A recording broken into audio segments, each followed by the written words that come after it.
नमस्कार दोस्तों, मैं हूं सोनी मेहुल और आज आपके साथ में हाजिर हूं फिर एक नया कंटेंट लेकर। आज हम इस वीडियो में बात करने वाले हैं माता सीता के बारे में। आज मैं इस वीडियो में आपको माता सीता का जीवन परिचय बताऊंगा, तो बने रहिए मेरे साथ एंड तक इस वीडियो में। त्रेता युग में जब भगवान विष्णु ने श्री राम के रूप में जन्म लिया तो माता लक्ष्मी ने सीता के रूप में। माता सीता ने अपने जीवन में उच्च आदर्शों की स्थापना की और समाज को कई संदेश दिए।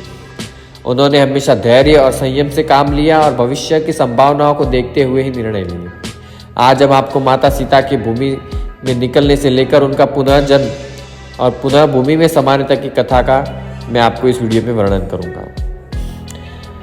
रामायण में माता सीता के जन्म को लेकर कोई स्पष्ट मत तो नहीं है, लेकिन जब महाराज जनक अपने राज्य को सूखे से बचाने के लिए खेत में हल जोत रहे थे, तभी उनको वहां से सीता माता प्राप्त हुई। क्योंकि राजा जनक और उनकी पत्नी सुनैना को कोई संतान नहीं थी, इसलिए उन्होंने सीता माता को गोद ले लिया।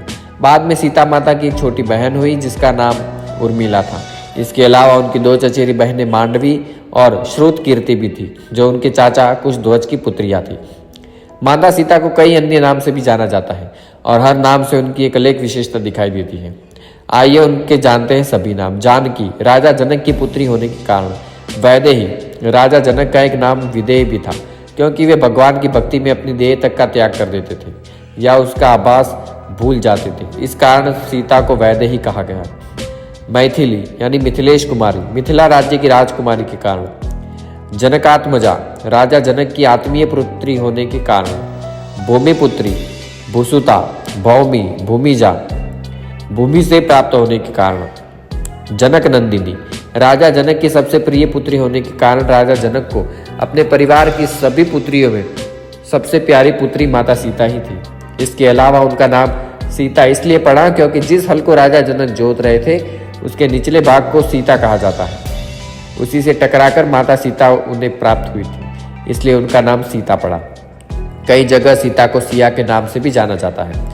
जब सीता विवाह योग्य हो गई तब उनके पिता राजा जनक ने उनके लिए स्वयंवर का आयोजन किया।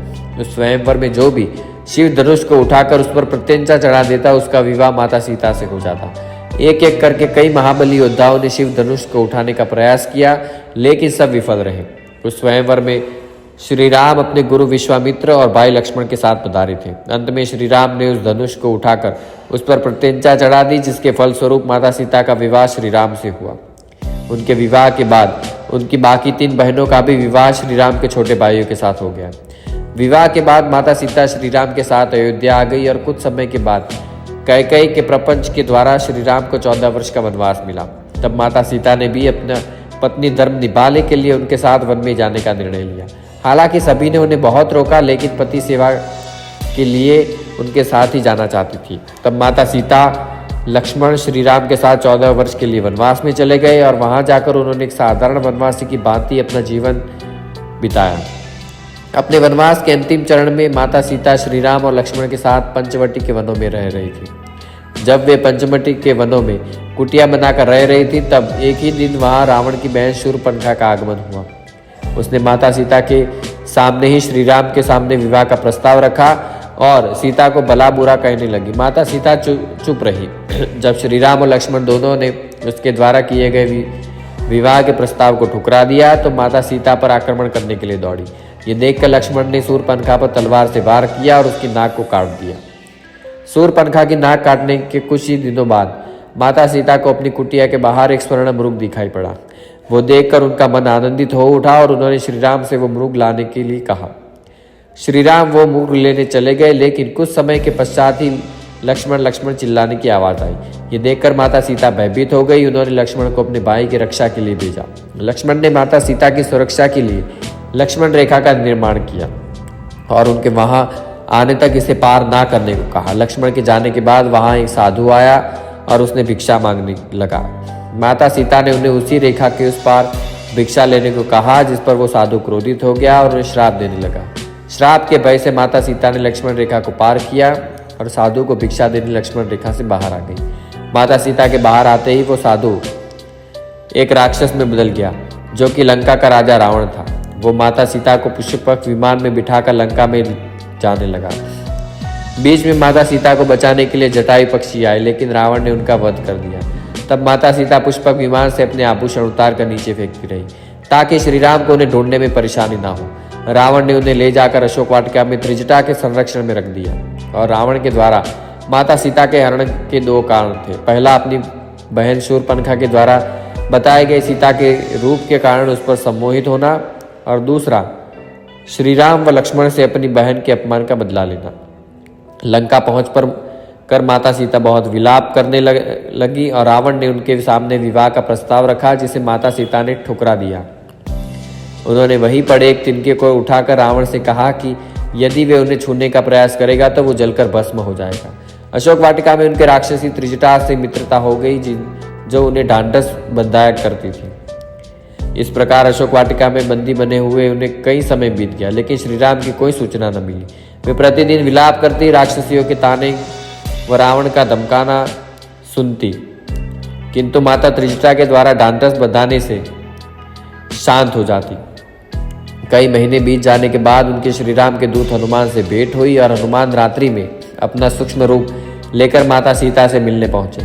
श्री राम के दूत द्वारा स्वयं को खोजे जाने से माता सीता को संतोष प्राप्त हुआ और उन्होंने हनुमान को कहा कि उन्हें जल्द से जल्द यहाँ से मुक्ति दिलवाई जाए। पहले तो माता सीता को हनुमान के श्री राम दूत होने पर विश्वास नहीं हुआ। तब हनुमान ने उन्हें श्री राम की अंगूठी दिखाई, तब जाकर उन्हें हनुमान पर विश्वास हुआ।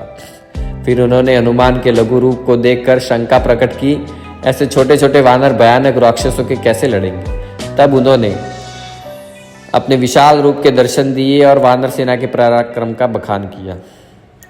इसके बाद उन्हें सब सूचनाएं त्रिजटा के माध्यम से तो मिलती रही थी कि किस प्रकार श्री राम ने वानर सेना सहित लंका पर चढ़ाई कर दी और एक एक करके रावण के सभी योद्धा और भाई बंधु को मारकर अंत में रावण का भी अंत हो गया।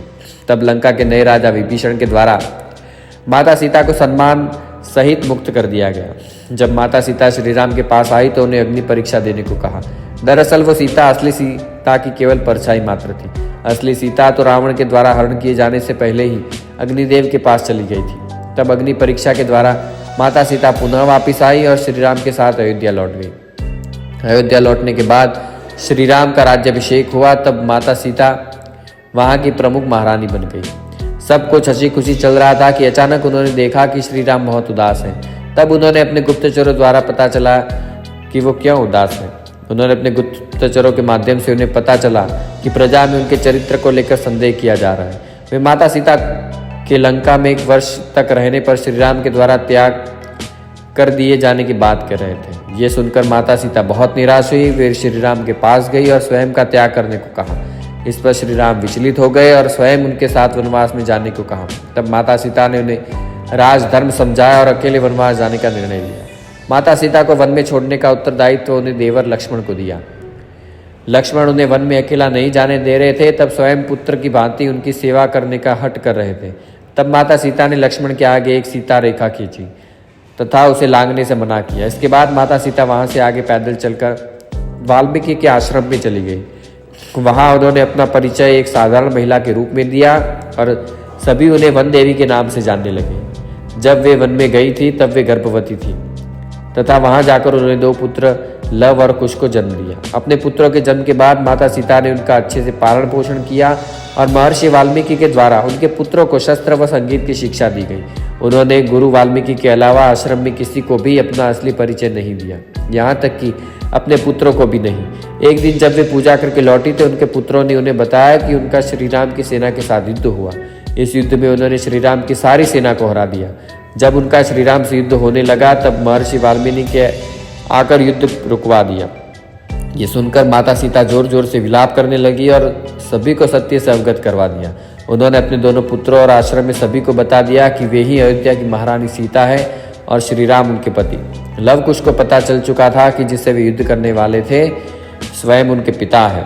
कुछ दिनों के पश्चात उन्हें यह सूचना मिली कि उनके दोनों पुत्रों ने अयोध्या के राजमहल में श्री राम व सभी प्रजावासियों के समक्ष रामायण कथा का वर्णन किया। साथ ही लवकुश ने श्री राम व माता सीता के पुत्र होने की बात भी सभी को बता दी।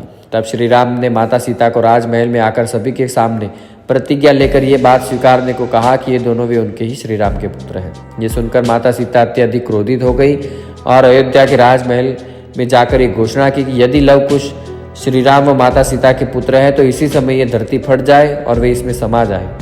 माता सीता की इतना कहते ही धरती फट पड़ी और उसमें से धरती माता अपने रथ पर प्रकट हुई। माता सीता धरती माता के साथ उनके रथ पर बैठ गई और सभी को प्रणाम करके धरती में समा गई। इस घटना के बाद माता सीता पुनः अपने धाम वैकुंठ पहुंच गई और भगवान विष्णु के वहां आने की प्रतीक्षा करने लगी। तो दोस्तों, आज हमने इस वीडियो में बात की माता सीता के बारे में। तो मुझे उम्मीद है वीडियो पसंद आया होगा, तो लाइक, शेयर और सब्सक्राइब करें। तब तक के लिए धन्यवाद।